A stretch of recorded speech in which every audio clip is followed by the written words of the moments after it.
Kali ini kita bakal bedah sesuatu yang jadi, cetak birunya seluruh sistem keuangan syariah. Coba deh bayangin skalanya. Setiap detik ada aja uang, barang, dan jasa yang pindah tangan. Inilah yang bikin ekonomi global kita terus berdetak. Nah, pertanyaannya jadi fundamental banget. Ini bukan lagi soal gimana caranya biar efisien, tapi lebih ke ada nggak sih etika di balik setiap perjanjian yang kita bikin? Di keuangan syariah, jawabannya ada, dan semuanya itu berawal dari satu konsep inti, yaitu akad. Inilah fondasinya.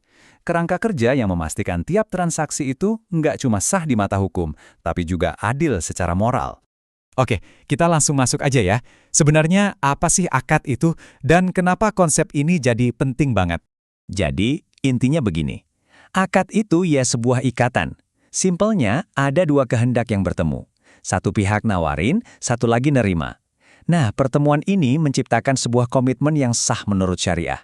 Jadi ini lebih dari sekedar kontrak biasa loh. Ini tuh sebuah perikatan. Yuk kita bedah lebih dalam lagi. Biar sebuah akad itu dianggap sah dan kuat, apa aja sih bahan-bahan utamanya?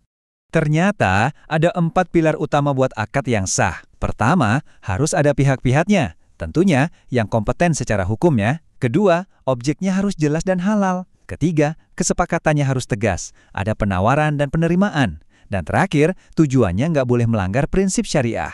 Kalau salah satu aja dari pilar ini goyah, wah, bisa runtuh seluruh bangunannya. Dari sini kelihatan banget ya, betapa pentingnya kerelaan yang tulus. Sistem ini memang dirancang untuk melindungi semua pihak.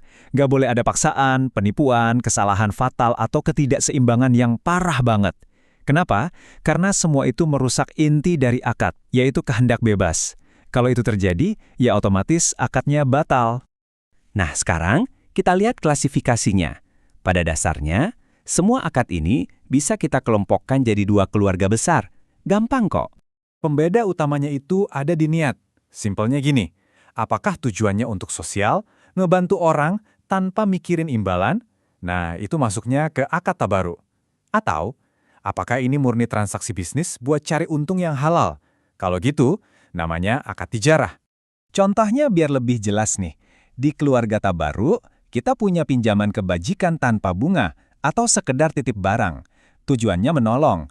Nah, di keluarga tijarah, kita lihat ada jual beli dengan margin, kemitraan bagi hasil, dan sewa-menyewa. Beda banget kan struktur dan tujuannya? Oke, sekarang kita fokus ke keluarga yang komersial ya, yang tijaroh. Ternyata di dalam sini pun masih ada pembagian lagi, kali ini berdasarkan tingkat kepastiannya. Di sini kita bisa lihat ada 2 filosofi bisnis yang beda banget. Di satu sisi ada kontrak yang hasilnya itu pasti dan bisa diprediksi. Semuanya harga, barang, waktu ditentuin di awal, kayak jual beli biasa lah. Nah, di sisi lain ada kontrak yang basisnya kemitraan. Hasilnya nggak pasti, untung rugi ya ditanggung bareng-bareng. Biar lebih kebayang, kita lihat contohnya. Kontrak kepastian itu misalnya murabahah atau ijarah. Semuanya udah jelas di depan, jadi hasilnya bisa diprediksi. Sebaliknya, yang berbasis kemitraan itu ada musyarakah atau muzaraah. Ini sifatnya investasi bareng. Keuntungannya bisa jadi lebih besar, tapi ya itu, risikonya juga ditanggung bersama. Oke, cukup teorinya. Sekarang bagian yang seru. Gimana sih cetak biru ini dipakai buat ngebangun produk-produk keuangan yang mungkin udah kita kenal? Contoh paling umum, pembiayaan rumah. Biasanya ini pakai akad murabahah. Jadi, bank syariah beli dulu rumahnya, terus dijual lagi ke kita dengan tambahan margin keuntungan yang udah disepakati dari awal. Kita tinggal nyicil. Nah, ini kan jelas, hasilnya pasti. Lain lagi kalau kemitraan bisnis. Biasanya pakai musyarakah. Misalnya Anda dan bank mau danain proyek bareng. Ya udah, dua-duanya setor modal. Nanti kalau untung dibagi sesuai kesepakatan. Kalau rugi, ya ditanggung bareng-bareng juga secara proporsional. Inilah inti dari sharing risk.